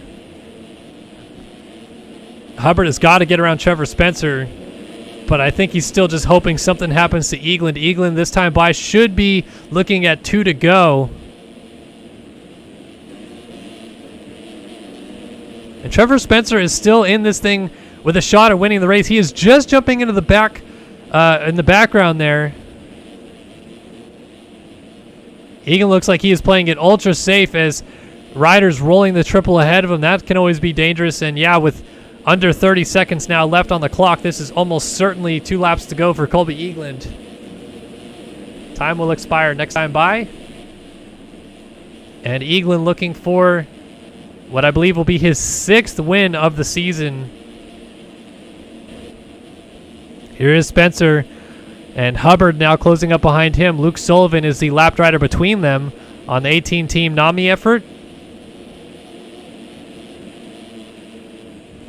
Oh, and Sullivan leaps up the inside of Trevor Spencer, trying to unlap himself from both of these guys, but now finally gets out of the way. And Hubbard's got to be careful here. If he goes down, it gets worse for him, so he's just going to tuck to the inside. And, oh, Ryder down, and that takes Spencer down as well, so Hubbard going to catch a break right there. Spencer did not fall off the bike, but McIntosh is definitely right there. And the white flag has waved for Colby Eaglin. The final lap of the race is underway.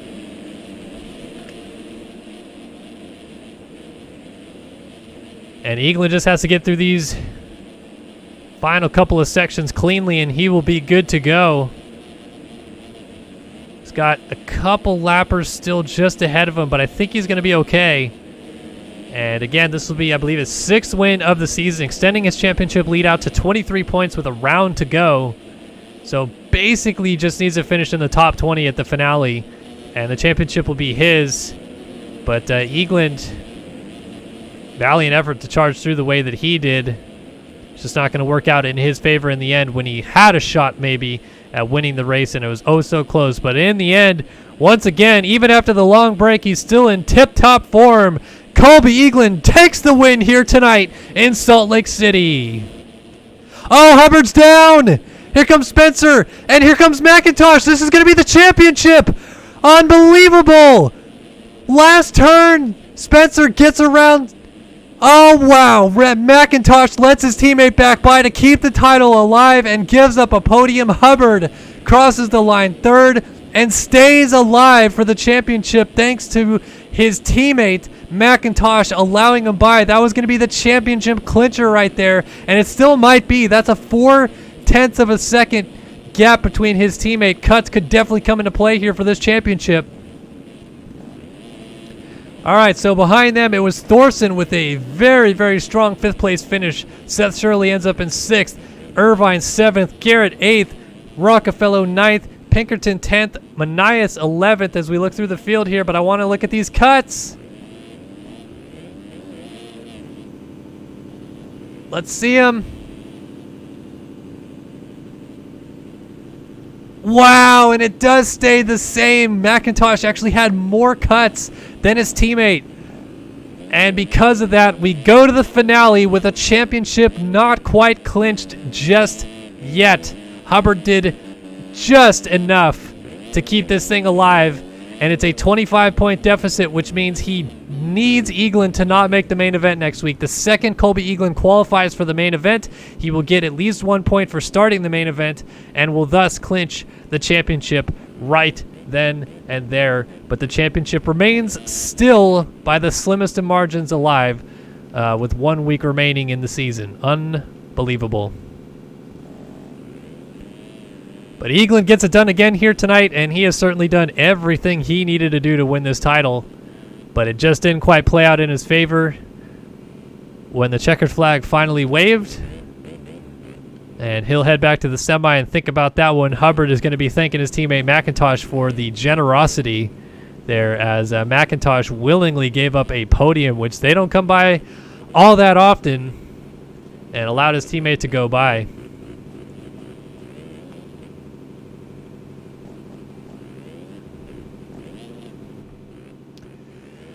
Whew, unbelievable. Crazy, crazy night here so far of racing. And we still got another race to go.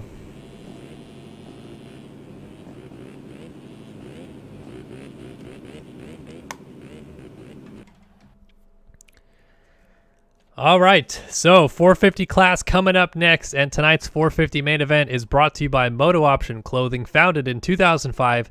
Out of a pure love for motorsports and design, MotoOption has continued to reinvent what a clothing company is all about. They pride themselves on staying true and giving back to the sports that support them. They support local tracks and organizations as well as maintain a large athlete sponsorship program. MotoOption gives back to the sports that fuel us. Run by racers, for racers, they are motorsports. Visit MotoOption Clothing, I think it is .com, or MotoOptionCo.com. And incredible race so far. By the way, shout out to Cody M in chat for the $5 donation. Thank you very much. He says, congrats, Eaglin. Thanks for the funky dope streams, Kellen. No, thank you for the funky dope $5 donation, Cody M. Appreciate it, buddy. And hopefully you guys, all of you here tonight, are enjoying this. This has been a tremendous night of racing so far, and really looking forward to seeing what we've got coming up here in this 450 main event. As a reminder, just so you guys know where the point situation is, it is a 10-point lead in the championship for Braden Carter on the number 19 EVP Kawasaki. Alexis Leclerc on the AJ Originals Kawasaki on the number 7 is 10 points back of him. The 2018 champ has been slowly climbing back and was your winner last time out at Atlanta 3. Tyler Lang sits 30 points behind Carter on 256 points, and if Lang is not able to outscore Carter by 5 or more points tonight, then he will be mathematically eliminated from the championship, leaving just Leclerc and Carter still alive for the title going into the finale next week. So here is the runners for tonight's 16th round of MotoOption Supercross, the penultimate round of MotoOption Supercross here at Salt Lake City. Braden Carter won his heat race. He will go to the gate first. Alexis Leclerc won his heat race. He will go to the gate second. And it is going to be a mano-a-mano battle between them, but spoilers can always come into play. We have seen that. Logan Leitzel, he finished second last week and added an extra couple of points onto the tally that Leclerc ended up getting. We've seen some good rides so far tonight. Seabolt's been pretty strong after going down early in his race. He was able to charge back through the field as these guys go out on their parade lap currently. Payson Johnson, he is switching coasts after winning that 250 West Championship last week and now racing the 450 class again. This is the first 450 race Payson Johnson will have since he elected not to win the main event at round 2. And we'll see if he can right the ship here tonight and maybe pick up his first career 450 main event win. And like all those other guys, a lot of guys in this mix trying to play spoiler. Lang is fighting for his championship life. Carter is trying to defend as Leclerc continues to chunk away the points. It's time for the 16th round of MotoOption Supercross tonight in Salt Lake City. Let's drop the gate for round 16. What a start by Lang. Carter up the inside, contact with Leclerc. Leclerc down! Leclerc is down in the first corner, and I think Carter went with him. It's Devon Davis with the RaceVectorGaming.com Whole Shot Award. He's out front. He's got Payson right behind him in second, and Lang is in third early on. He's going to go by, though, and get into second. This is exactly what Lang needed. He has not had really one good start all year long, and because of that, he has not won a single main event this year either. So Lang starting in second is huge, but Davis leads after the first lap. It's Caleb Hall in the 3 spot early on as the field funnels in behind. Dennis Fjellberg went down after the finish line jump. He was in 6th. He's going backwards. So we got Payson 4th. I'm sorry, Fjellberg is actually in 5th. He was able to pick the bike up quickly. 6th for Cooper Hunt, and here is Carter in 7th, trying to go up the inside. Rider down. Lang! No, Tyler Lang hits the deck. And out of second place goes the number 14. So Carter, once again, in a position to eliminate Lang from championship contention, but I don't think he cares a lick about that. He only cares about where Leclerc is on the track, and he's trying to maximize his points against the number 7 as he goes to work on Dennis Fjellberg just ahead of him, his teammate on that EVP Kawasaki. A little mistake there for Carter, but able to double out and stay close. So Devon Davis continues to lead the 450 main event here on to lap number 3 as we watch Braden Carter battle with Fjellberg. Fjellberg trying to work on Brock Payson ahead of him. And Fjellberg, just like we saw with McIntosh and Hubbard being team players, Fjellberg moves out of the way and lets Carter scoot on by and gain another position. And hopefully, in his case, more points towards the championship against Leclerc. Even a mistake there for Brock Payson almost allowed Carter by on the outside. Up the inside, Carter trying to get around Payson. Looks like some of these guys are playing a little nice with Carter.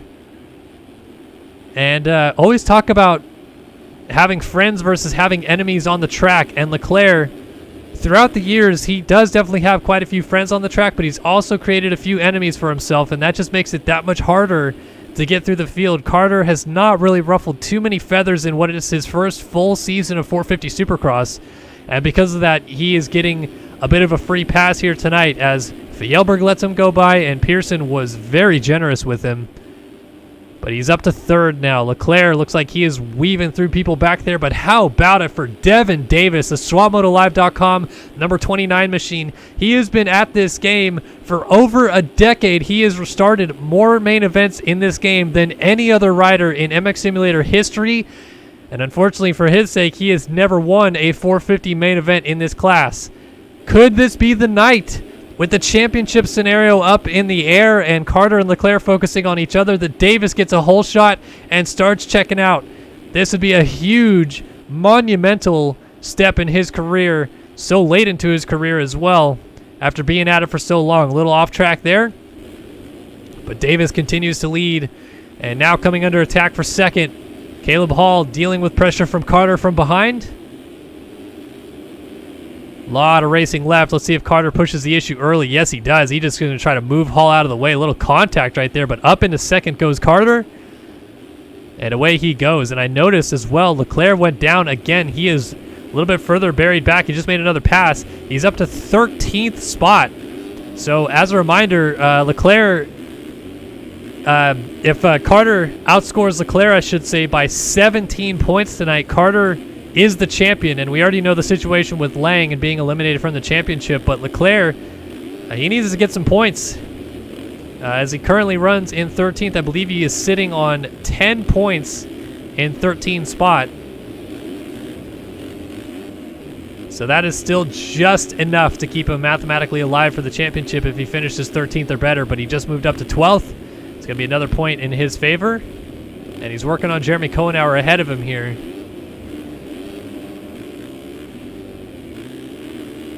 Bit of a freight train right now, too, after the finish line jump. There is a gaggle of riders going into this corner. Look at everybody here. You've got Johnson, you've got Siebold, you've got the 58 of Gerst, you've got... Oh, Devon Davis went down. Devon Davis has crashed out of the lead, and that means Carter is out front. So Carter, on a night where he was pretty much just looking to beat Leclerc, might be gaining a huge amount of points in the championship, at least as it runs, as Hall sits second, Payson third, Fjellberg fourth, Davis fifth, Hunt sixth, Johnson seventh, Janis eighth, Siebold ninth, Gerst 10th, Kohenauer 11th, and Leclerc 12th, with Lang right behind him in 13th, as we are 5 minutes down, 15 minutes and a lap to go here in the 450 main event at Salt Lake City.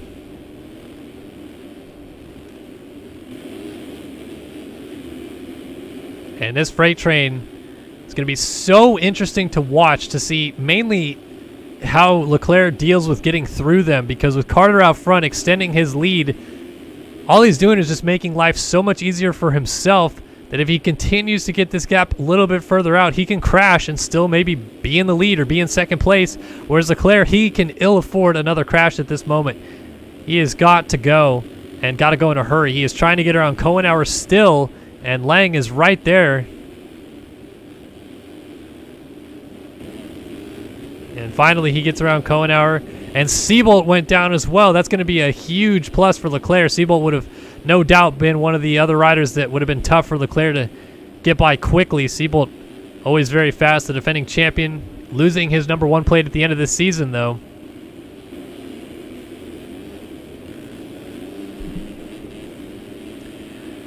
So Leclerc, he is now checking in the 9 spot, is the #7 machine on the AJ Originals Kawasaki. And as a reminder, he basically just needs to score 10 points here tonight. And 10th place is 13th. So he is scoring 14 points tonight, but he is currently losing 12 points to Braden Carter, who is leading this race. And if it stays exactly like it is, it would be a 22-point deficit for Leclerc going into the finale, but we still have so much of this race left. We're not even 7 minutes into this. It feels like we've already been in this race for a lifetime, though. And Leclerc now goes to work on Ethan Gerst on the 58.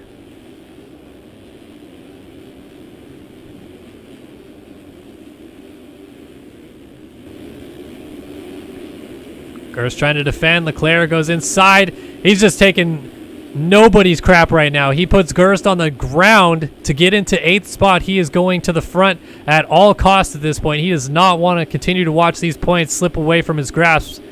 And if he can finish second here tonight with a Carter win, it's only a 13-point gap. It's still not fantastic. I think he was hoping to leave it with single digits here tonight.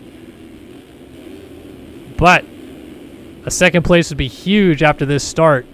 And Lang still trying to stick with Leclerc. At this point, I mean, they've just got to be hoping that something happens to Carter out front. Another thing that we didn't talk too much about in that 250 race, but did come into play a little bit, was lap traffic again. And if lap traffic comes into play, you never know. Carter could crash out of the lead. Just because he has a big lead now doesn't mean it stays that way. This is a long race. This is 20 minutes and a lap. And at this point, I mean, they're 10 laps in, 8 minutes in. Oh, Payson goes down. It's going to be 7th for Leclerc. But 10 laps down, 8 minutes into this race. I mean, you extrapolate that. We're doing 26, 27 laps tonight, maybe. They're about.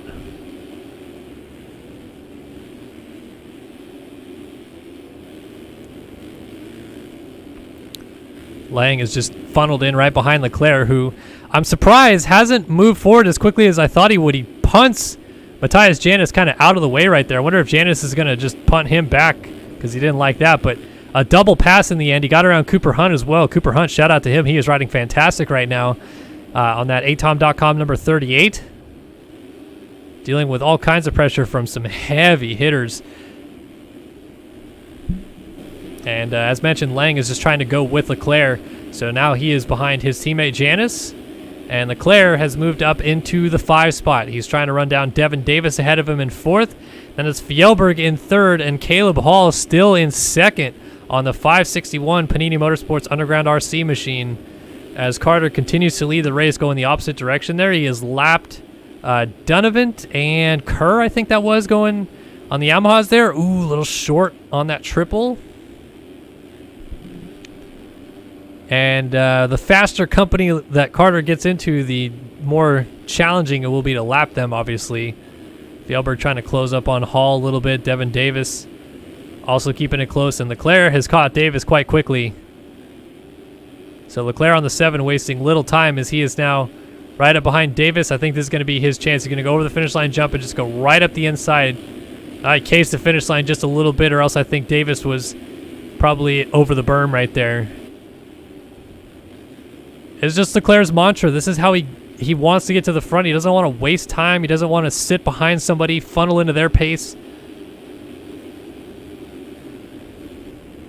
So working on Davis now. And Lang back there still working on Janice, I should say. He is trying so hard to keep his championship hopes alive. Davis defends Leclerc, and Leclerc goes down. And Davis gets up side by side with Leclerc. That's going to allow Lang to go by. Leclerc has to back out of the challenge. A big mistake, and Davis jumps inside. He pushes Leclerc out, and Lang has gained 3 spots in a couple of corners. Got around Janice, then got around Leclerc and Davis. So Leclerc stays 5th, but now Lang moves up to 4th as these guys continue to jockey for positions.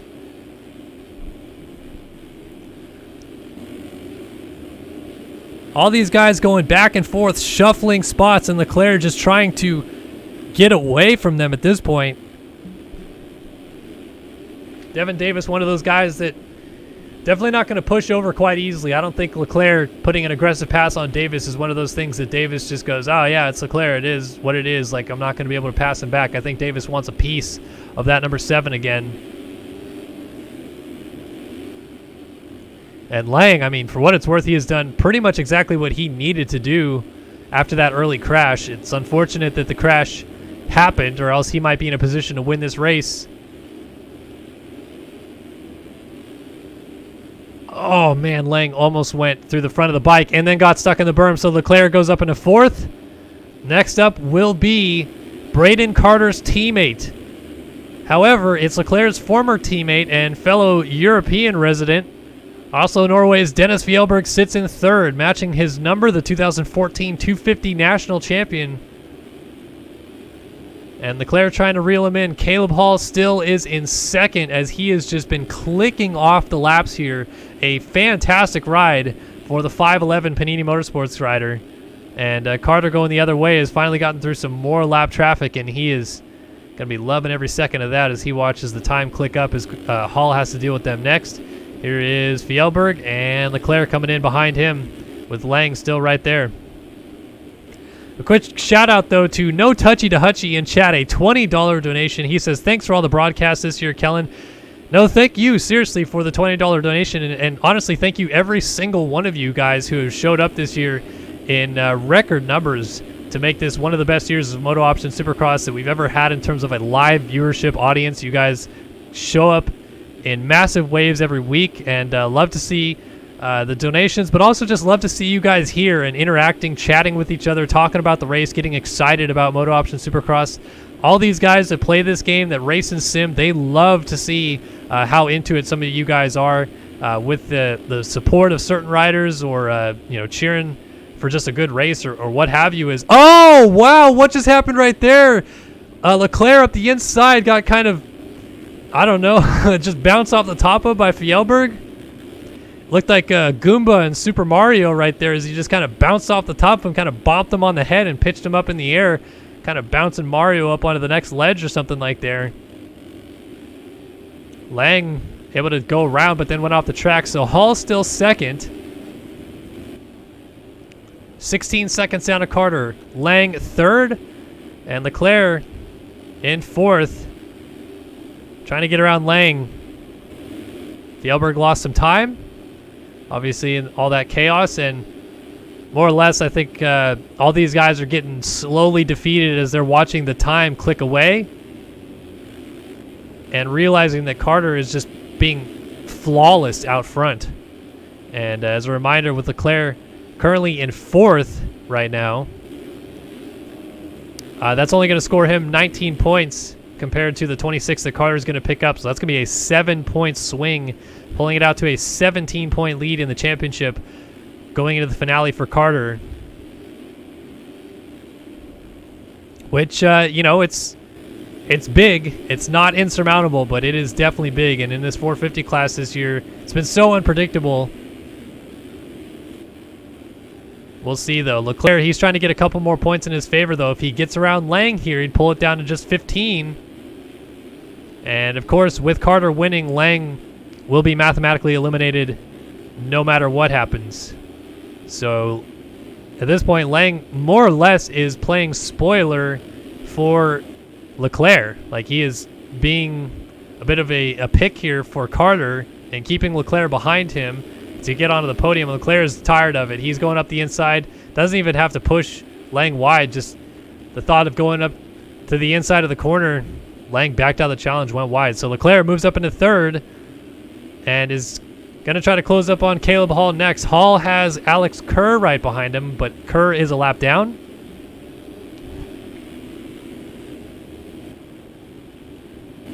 And Carter going the other way. He has got a sizable lead. Again, at this point, even if he does crash, he is still well within the realm here of crashing and getting up with the race lead. It's not close.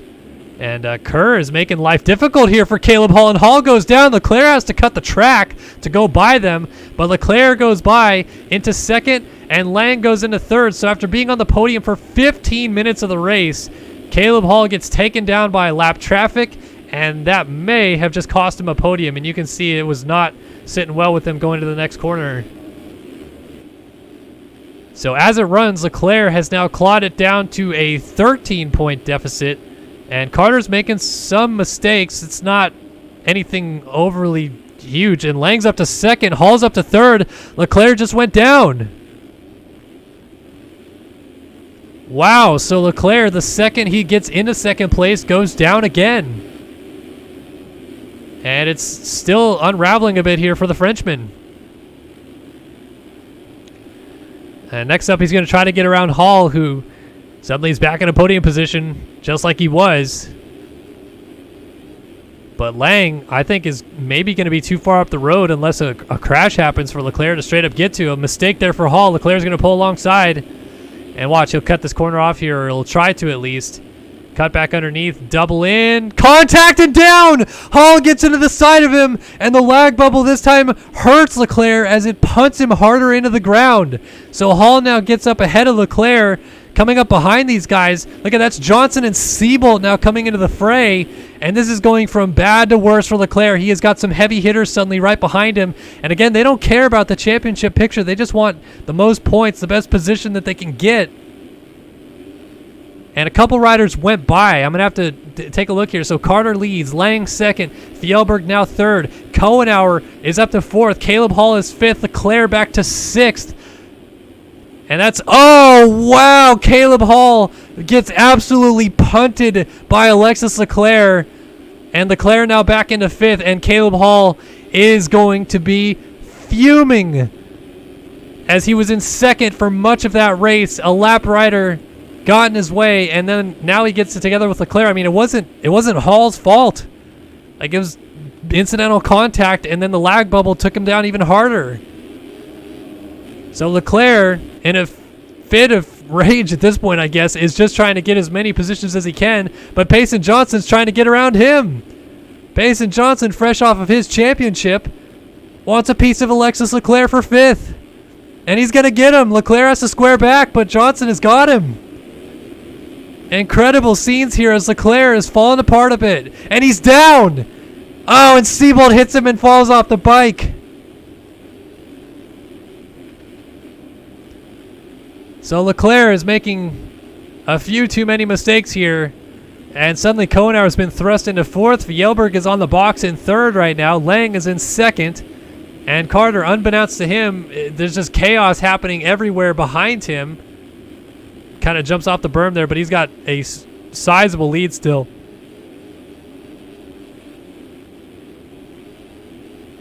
So Carter, 20-second lead on Lang. Another 10 seconds back to Fjellberg.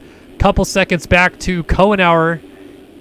And then you have Johnson with Brock Pearson separating Kohenauer and Johnson right now. They head over the finish line jump. Johnson is charging right now. I think he wants a podium here. Pearson getting in his way a little bit, but podium isn't too far out of reach with Fjellberg going the other way, but time is really winding down here. There's not going to be much time left. In fact, there's only 30 seconds left on the clock right now. And Leclerc, speaking of time, is running out of time himself to make something happen here. He is currently running in sixth spot, and he's going to pick up 17 points with this sixth place finish and lose 9 points to Carter. Be 19 point down with a round to go.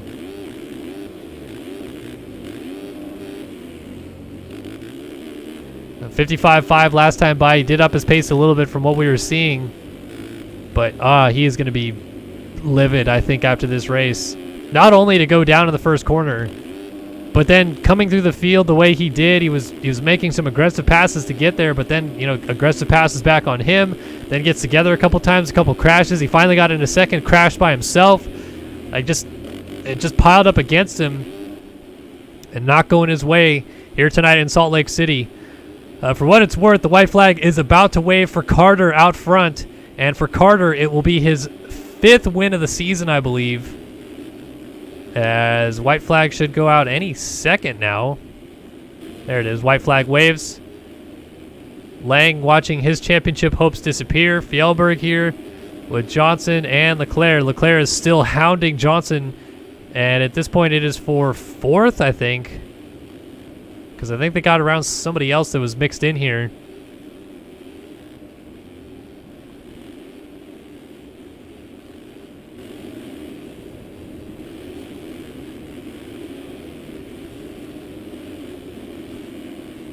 He's just not quite close enough. He still is in it with a shot at the podium with Fjellberg up there, but he is going to need some help. Meanwhile, Carter out front got a couple corners to go. I just do not want to lose touch of this battle as down goes Johnson and up into 4th goes Leclerc. That's a couple more points in his favor. Now, can he get to Fjellberg with a few turns left? Meanwhile, out front, Braden Carter, in a time that he absolutely needed it the most, is going to come down and take the win tonight in Salt Lake City. His 5th win of 2021, and may have sealed off the title for good at this point, as Lang gets eliminated from the championship but gets another 2nd place finish. Leclerc pushing to the bitter end, trying to get Fjellberg. He slides out up the face of the triple, and that is ultimately going to give the final podium spot to the number 3. Leclerc ends up in 4th in this one, as he'll lay it down after the finish line jump, and I assume we'll see a disconnect quite quickly, as Kohenauer ends up 5th in this one. Johnson will be 6th. Janis ends up in 7th. Seabolt 8th. 9th for Caleb Hall. I mean, heartbreak of the night for him. He must be livid with that. And Castellaneta trying to round out the top 10. Cooper Hunt right there. Goes forward in the last turn, but Castellaneta gets it. Hunt 11th. Great ride for him. Trent Adams there in 12th, and 13th will be Devon Davis on the lead lap. Magnetti, Gerst, St. Laurent, I should say, Wofford, Leitzel, Donovan, Pearson, Kerr, and Klein was the rest of the field. And we'll just wait to make sure that cuts don't change anything amongst our championship contenders, and we'll come up with an official tally of the points after here tonight.